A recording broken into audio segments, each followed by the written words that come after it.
délire des applaudissements.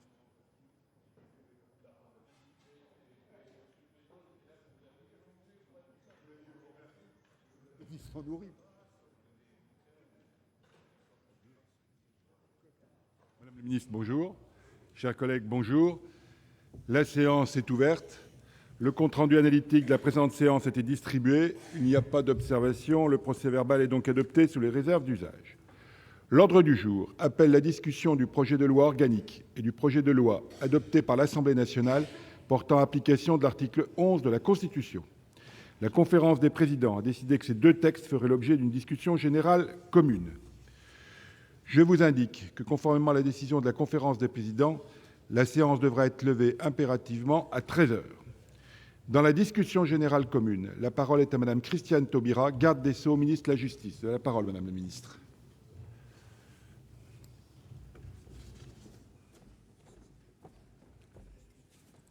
Merci, monsieur. Je veux bien un verre d'eau parce que... Merci beaucoup. Pardon, monsieur le président. Monsieur le président.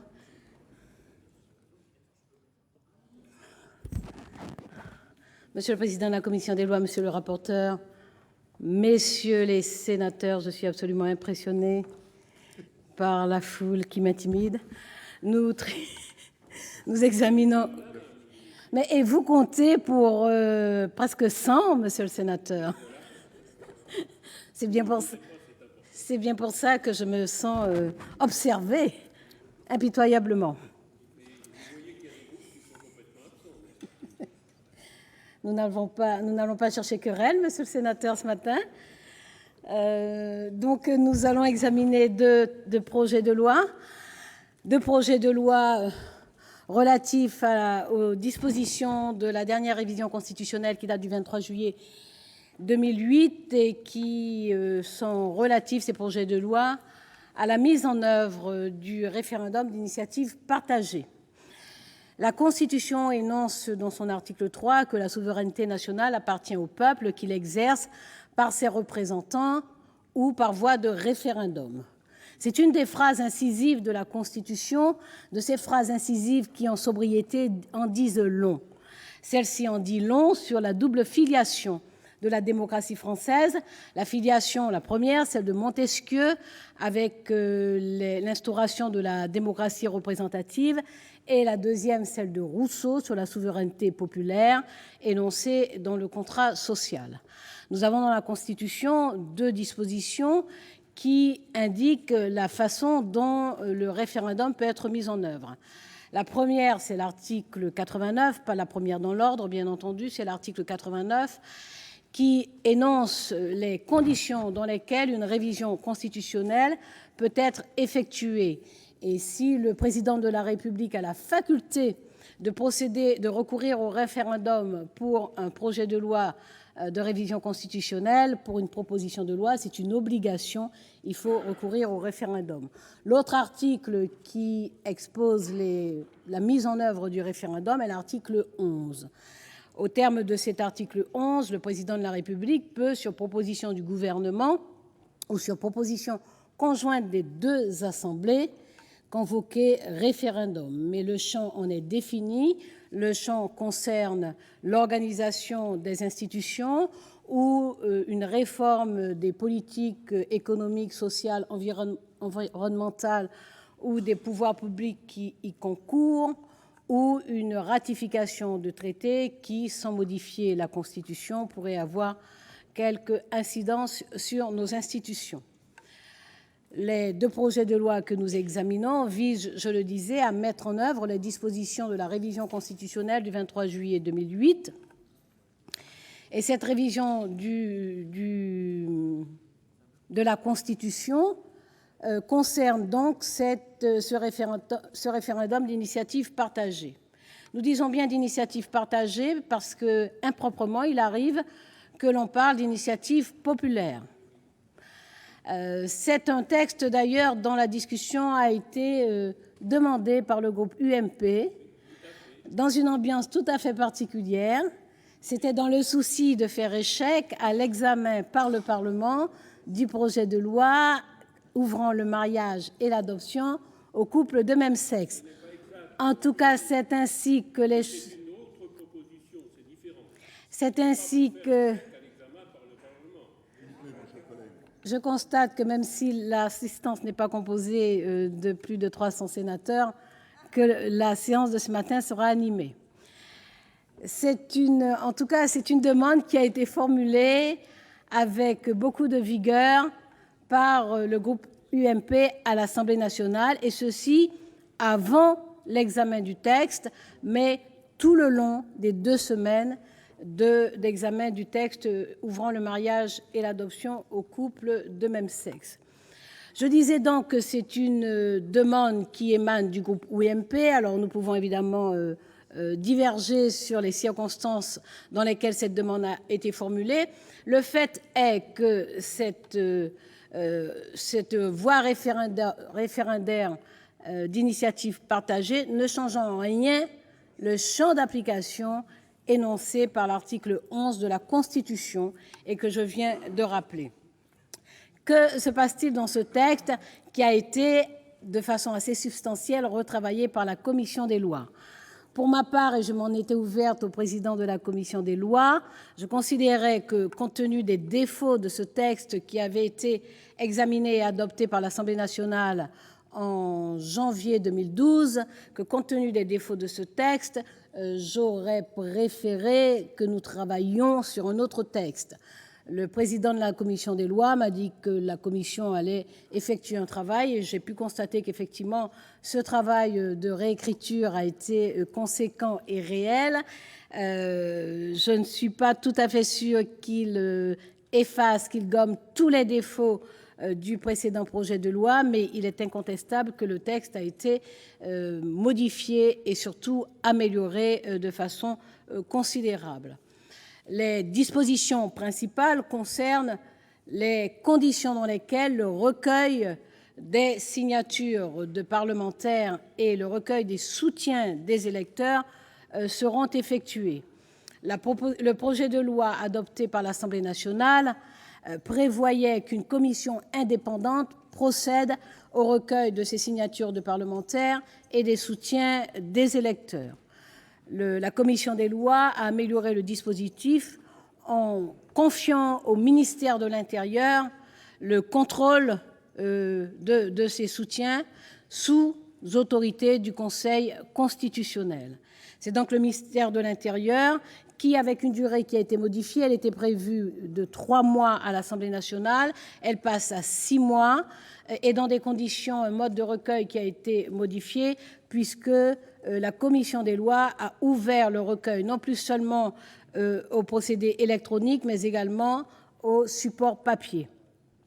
Ce sont des modifications substantielles qui améliorent les conditions dans lesquelles cette initiative partagée peut être mise en œuvre, au départ, bien entendu, par des parlementaires, mais avec un soutien d'un dixième des électeurs. Qu'en est-il objectivement ? Il en est qu'il ne s'agit pas d'un référendum d'initiative populaire.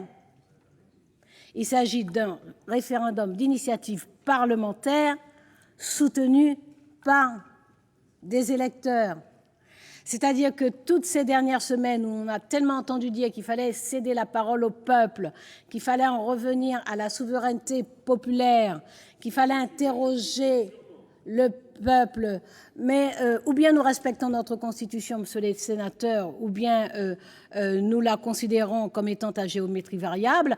J'ai rappelé les champs définis par l'article 11 de la Constitution, et ces réformes de société ne sont pas contenues dans le champ défini par l'article 11 de la Constitution. Et ça n'est pas une omission du législateur, parce qu'il y a eu des débats, je vois l'approbation du président Hyest, il y a eu des débats et la question de savoir s'il fallait inclure les sujets de société dans le champ du référendum a bien été posée par le législateur. Et les échanges par le constituant, pardon, vous avez parfaitement raison, merci, je dois faire très très attention à la sémantique compte tenu de la qualité de l'assistance. Mais vous avez parfaitement raison. en droit, les mots peuvent vous envoyer à la guillotine. Heureusement que nous ne nous en servons plus. Donc le constituant en a débattu et a considéré que les sujets de société ne devaient pas être inclus dans le champ référendaire. Et il a expliqué les raisons pour lesquelles il estimait les choses ainsi. Par conséquent, sur les réformes de société, monsieur le sénateur, il n'y a pas lieu de redonner la parole au peuple, comme vous le dites, même s'il y a spontanément et presque de façon absolue une sympathie spontanée, vraiment, à considérer qu'en toutes circonstances, il faut donner la parole au peuple. Mais vous avez lu Montesquieu, et Montesquieu explique bien à quel point autant la souveraineté appartient au peuple, autant le peuple n'a pas disponibilité pour l'exercer au quotidien et en toute matière, et c'est pour ça qu'il donne mandat à ses représentants. Incontestablement qu'il a le bon sens, mais le bon sens ne fait pas nécessairement du bon droit. Vous savez ce qu'en dit René Char, la bêtise, dit-il, aime à gouverner, autant lui toutes ses chances, et commençant par mettre le feu dans ces villages de bon sens. C'est René Char, hein, ce n'est pas moi qui me permets ainsi. Donc oui, le peuple a du bon sens, mais je le répète, le bon sens ne fait pas forcément du bon droit. En tout état de cause, il est prévu que dans la démocratie représentative, ce que rejoignait d'une certaine façon Jean-Jacques Rousseau lorsqu'il disait que le peuple peut, justement parce qu'il ne peut pas exercer la souveraineté tous les jours, il peut la confier à ses représentants, sauf que la différence entre Montesquieu et Jean-Jacques Rousseau, c'est que pour Jean-Jacques Rousseau, le mandat était impératif pour les représentants qui en héritaient, qui le recevaient par mandat du peuple. Donc nous sommes là davantage dans un droit de pétition, que dans une voie référendaire. Et c'est en fait, le peuple est appelé à soutenir une initiative parlementaire. Cette initiative parlementaire est débattue d'ailleurs par le Parlement, qui peut modifier la proposition de loi, qui peut l'adopter, mais qui peut aussi la rejeter.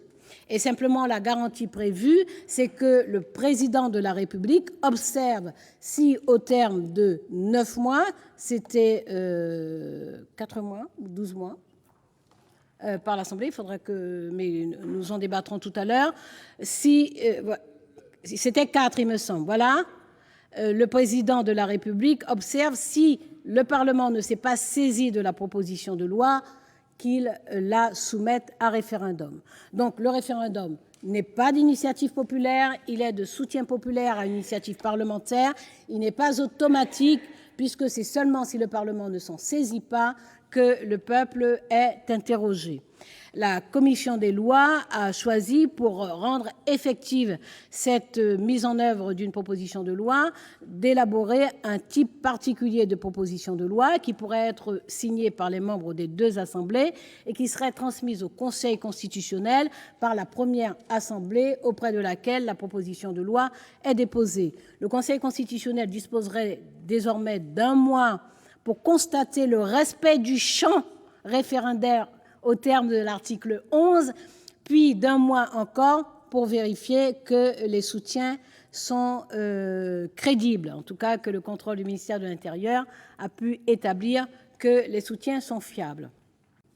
Pour obtenir 1/5 de parlementaires, il faudrait environ 185 parlementaires, ce qui veut dire que non seulement cette voie qui n'est pas référendaire, qui est une voie d'initiative partagée, est en plus réservée aux grands groupes qui peuvent rassembler 185 parlementaires.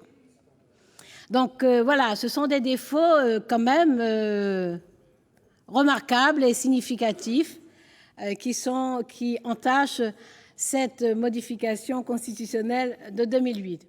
En clair, je vais me référer à ce qu'en disait Robert Badinter, l'incontournable et admirable Robert Badinter, lors des débats de 2010, me semble-t-il. Voilà. Il citait Giraudoux et il disait que Giraudoux avait raison, l'imagination est la première forme de talent juridique. Et il estimait qu'en la circonstance, ce talent juridique prenait la forme dénoncée par Clemenceau sur un ton sarcastique lorsque Clemenceau interrogeait « Savez-vous ce que c'est qu'un chameau ?» Un chameau, c'est un cheval dessiné par une commission parlementaire. Je pense que les travaux que nous effectuerons aujourd'hui nous permettront de redonner authenticité au chameau, animal maltraité d'une façon générale, mais ce projet de loi devrait être sérieusement amendé et améliorer cette possibilité d'accéder au référendum, tout en rappelant qu'il y a quand même une course de haies avant de parvenir à consulter le peuple. Et de ce point de vue, sans vouloir vous déplaire, monsieur le sénateur, et étant sensible à votre présence dès les premiers mots que j'ai pu prononcer à cette tribune, je dois dire que la manœuvre de l'UMP, retenant que c'est l'UMP de l'Assemblée nationale, aura abouti à l'impasse parce que même avec une adoption rapide, il ne sera pas possible de soumettre à référendum le projet de loi mariage pour tous. Mais en tout état de cause, j'ai déjà été auditionnée par la commission des lois et je sais que c'est en sérénité et avec un sens rigoureux du travail et du droit, comme toujours au Sénat, monsieur le sénateur, que les travaux sur ce texte de loi seront conduits très prochainement. Merci pour votre écoute. Merci, Madame le ministre.